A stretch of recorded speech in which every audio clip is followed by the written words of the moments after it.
Good morning. How are we all? Hope you're all okay. Just doing if you want to share this, I would appreciate that. I've got something to share with you, which is a pretty big thing, I think.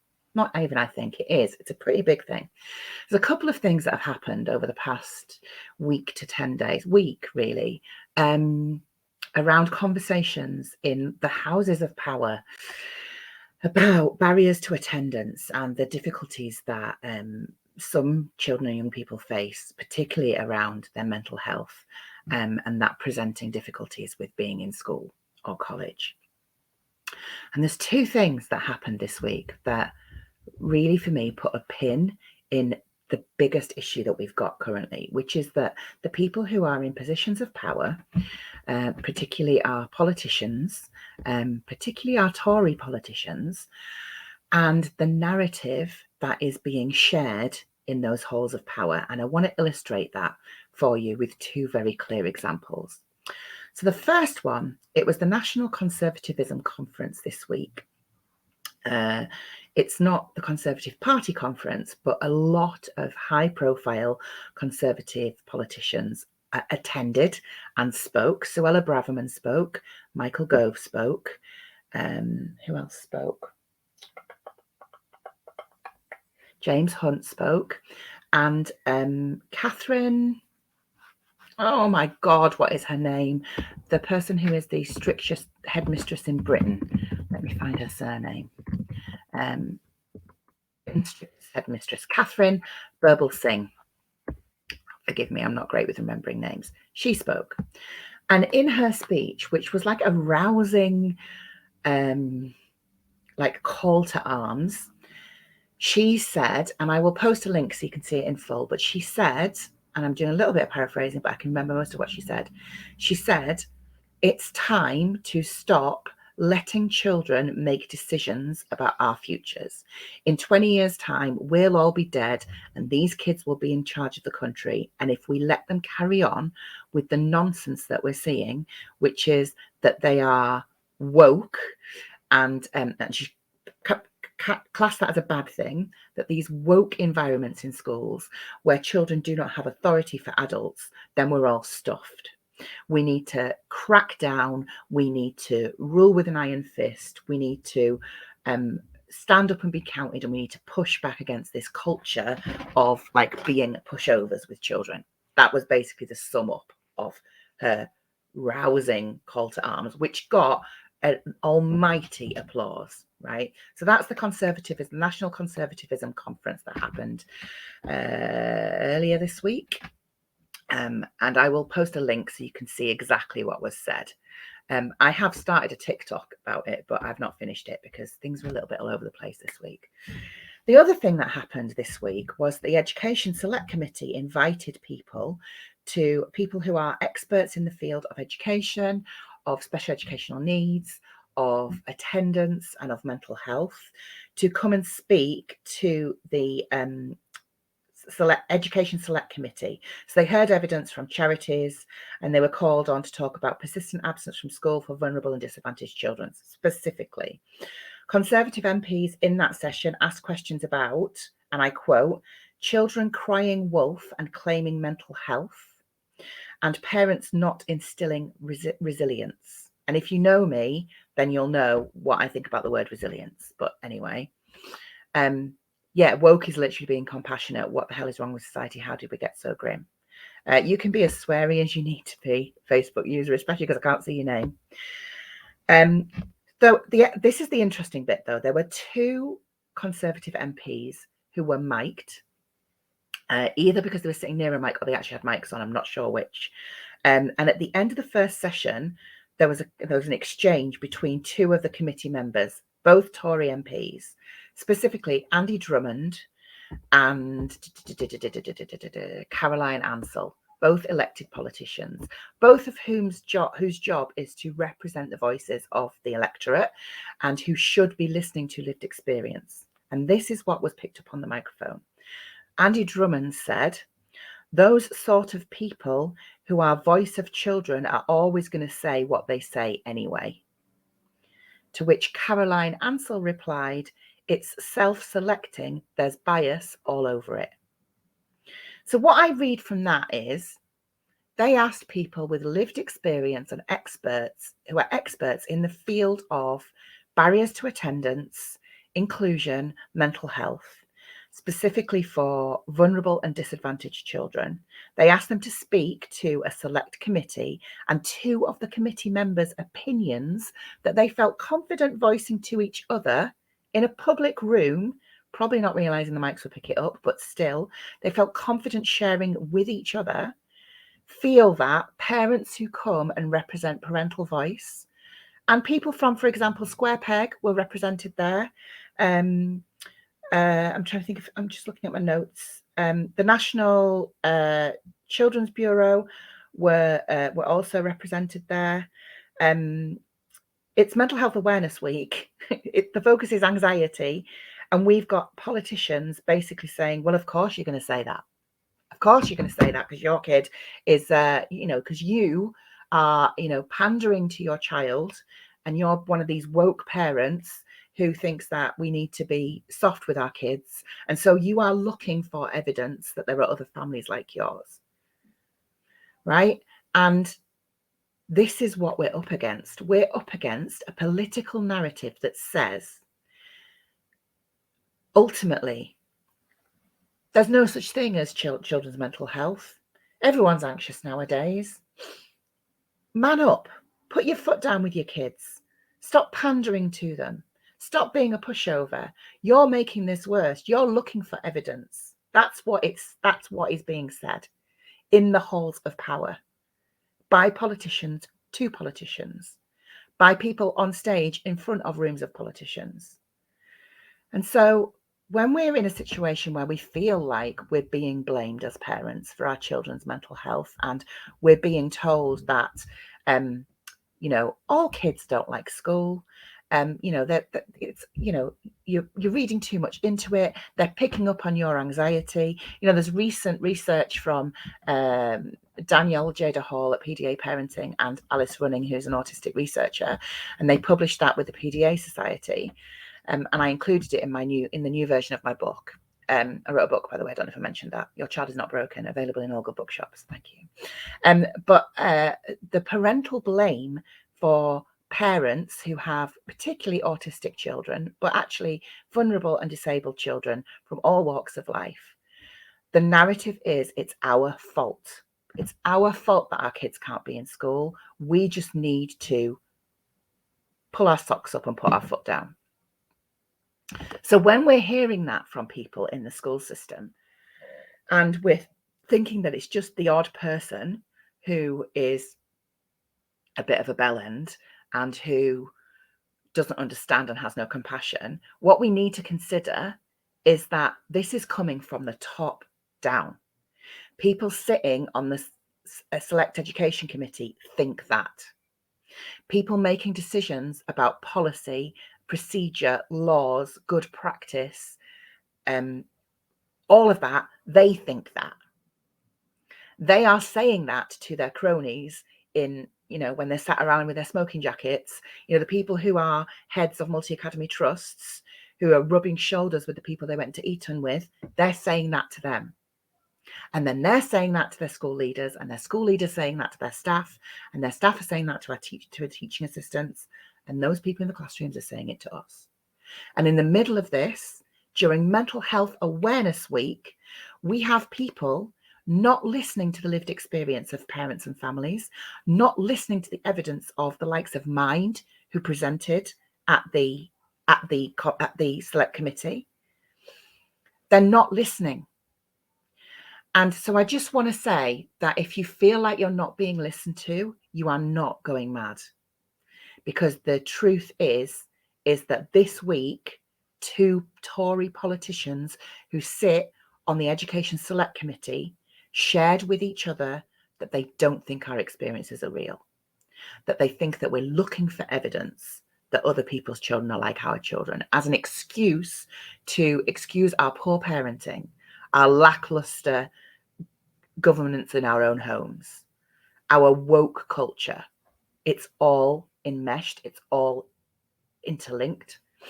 Now, currently, it's a Tory government. What I would say is I think that this is happening across the halls of power. I don't think this is specifically a Tory issue, although fuck the Tories. But yeah, if you feel like you're being gaslit, if you feel like you're being told you're imagining this isn't real, that is very, very accurate, because that is coming right from the top. Right from the top. Let's look at some comments. What a vile gathering that must have been. Oh, yeah, the National Conservatism Conference. Yeah. Woke is literally being compassionate. What the hell is wrong with society and how did it get so grim? I love that clip from Kathy Burke where she says, let me see if I can find it. I absolutely love it.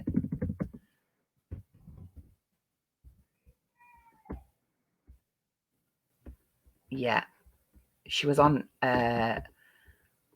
Paul O'Grady. I don't know if I can get it up. It's she said it's not a fad and it's not wokeism, but continued, making large air quotes. Can I just say that gets on my fucking nerves? They're calling you woke if you call out bad things, basically. If you're not racist, you're woke. If you're not homophobic, oh, you're woke. Be woke, kids. Be woke. Be wide awake and fucking call it out. I love Kathy Burke. Yeah. Woke. The word is so overused and generally they don't even get the meaning of it. Knobbers. Exactly. Yeah, this low demand approach is not soft. No, it takes a lot of courage and steadfastness, and it's hard to be low demand. It's really hard. You're fighting against everything that you were raised with 9 times out of 10. It's at every level: schools, hospitals, and the non-experienced government. Absolute joke. Yeah. The Tories have changed the curriculum and also brought in policies that schools must follow, which have made our schools inaccessible. This isn't by mistake, it's by design. Then they can point and blame. It's their fault they can't attend. At no point is this an accident. A well-educated society doesn't suit the Tories. Interesting, Sarah. Thank you for that. Eton culture, yes. Don't get me started on multi-academy trusts. Yeah. There's only one word for them. The word begins with C and ends in T. Carrots. They're a bunch of carrots. I'm so angry. I don't expect anything less, but it's awful. A bunch of carrots. We have a prime minister who wants everyone to study maths until they're 18. Talk about setting up half the population for failure, let alone send students. Yeah. Labour have similarly concerning views. Yeah. How can this many people be making it up like we're not having a fucking party? Exactly. Don't forget the comment at the select committee that we need to be teaching our children to get back on the horse. Yep. These are the conversations that are happening in rooms where decisions are being made. I don't know if you saw the recent, I think it was Kent, there was a steering group conversation, and the MPs were saying, one of the MPs was saying, why can't these people take their children to school? They only live down the road and they've got a taxi, and all this, just asking really stupid questions that anyone who understood the system would not need to ask. And this is the problem. And whilst we have these steering groups where they take evidence, and that's why we have a select committee who will take evidence from people who actually know their way around things. When you've got people sitting on that education select committee saying, well, of course they're going to say that, they're looking for the evidence of that, then where do we go with that? Yeah, the sadness under all of this is it's our children that are suffering and our families are breaking.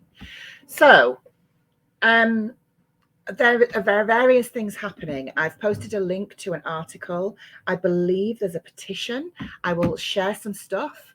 It might be a good idea to write to your MP and perhaps ask them what they think of the comments that were made at the Education Select Committee by Tory MPs, who showed an absolute disregard and total disrespect for people who were invited to give evidence in Mental Health Week when the theme is anxiety, and we were talking about anxiety in our children in schools. I would, if you have the spoons for that, pop an email to your MP and ask them what they think of that. Ask them what they're going to do about that. None of these making decisions in our schools have ever set foot in them. Exactly. So yeah, I mean, the fight continues, right? But I think it's just one of the things that really surprises me is the audacity of politicians to say and do whatever the fuck they like, and to not think there's going to be repercussions, and to not think they're going to get called out on it, and to not think it's going to make any difference. And actually, that's because the truth is, it isn't going to get called out, and they're not going to get taken down unless they do something like have sex with their aide during lockdown, or drink beer in their garden when we're all meant to be keeping the 3-meter rule. Like, if it's not something that affects everybody, it's very hard to get the narrative raised. But I think just at the moment, we just need to remind ourselves that, this is something that we're all facing, and we all need to take care of each other, and we all need to push back. And, I think just to remind ourselves that this narrative runs throughout every conversation that is ever had about our children and young people. I've got a son who has now returned to mainstream education, but has not been in college for the last 2 weeks, because things have changed and his EHCP isn't being followed, and he's really struggling. And even a young person who has had, 2 years out of a school setting, and has had, really well documented, diagnoses of his mental health, and, is autistic and ADHD. Even then, I'm getting, well, we're doing this, and he just needs to do this, and he just needs to do that. And it's because people genuinely do not understand and do not believe our experiences. So we just have to keep talking about it. I am going to send a copy of my book to both Andy Drummond and Caroline Ansell, with a little note saying, hey, heard what you said in the Select Education Committee meeting. You might want to read this, you fucker. But yeah, let's look at this comment from. If anyone's got any other ideas about how we can do a bit of raising of awareness, I am thinking, one of the things I'm thinking for later in the year for Halloween time is a campaign around ghost children, because that's the narrative that they seem to like to use. Our children are ghosts, apparently. So I'm thinking about something we could do on social media then. Maybe even we could do something with a book, or I don't know. I'm thinking out loud. My educational welfare officer letter has just come, all because my daughter is late for school every day because she's finding it hard, waiting an appointment for autism PDA, plus she's 2 years of learning behind, etc. Oh, my love, I'm so sorry. We need to also stand up against all the lies they spew and unite with others who are persecuted. Agreed. They stay powerful because everyone is fighting their own battles. Every lie about schools, trans rights, refugees should all be challenged. We need to unite. And this is the thing, Sarah, is that Square Peg's work goes across the board for all children with barriers to attendance. So that's children who are looked after, so children who are in care, special educational needs, disabled adults caring for the children, disabled children, children for whom English is not their first language, refugee and displaced children, traveller children. Square Peg work across the board, and that's why I support Square Peg so solidly, and that's, I think, why they're getting seats at these tables. But you've got Ellie from Square Peg going and having these conversations, and then you've got politicians in the corner whispering, undermining everything that's said at that table, and it drives me mad. It drives me mad.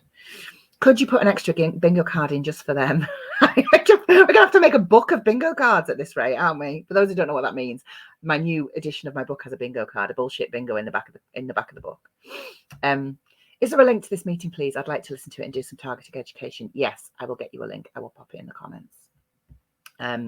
If you go up to the top of the description, there's also an article that's been written by somebody, which I think will link back to it as well. If people have the spoons, then writing an article for a local or national paper telling them exactly what we're going through, sticking your head out there, and is a scary thing to do. So I understand it's not for everyone. Yes, Sharon, I agree. My 5-year-old twin has just been permanently excluded from mainstream school. He's on the graduated pathway, but the system is broken. It's so hard to get the help that they require. It really is. I'm so sorry. I'm really sorry. Okay, so I'm going to leave it at that for now because I'm going to pull this across onto YouTube as well. Thanks for listening, and I will get some links in the comments. I will link to the other bits and pieces. I'll link to the Select Education Committee video so you can go and take a look. I'll link to the petition. But yeah, share this out far and wide. And if you are either in, let me see where she is. So Caroline Ansell is Eastbourne. So if you're an Eastbourne parent, I would recommend that you write to her. And Andy Drummond is the deputy chairman of Suffolk County Council. So he is West Suffolk Conservative. So yeah, if you're under either of those constituencies, then do write to them. Maybe send them this and ask them for an explanation as to what they meant and why they said it and how they felt empowered to say it in that room in particular. That's a scary bit. The caucasity. Anyway, I will see you all soon. I'm having a weekend off. It's my anniversary. So have a weekend. Drink some water, stay hydrated, and I will see you on the other side. Take care.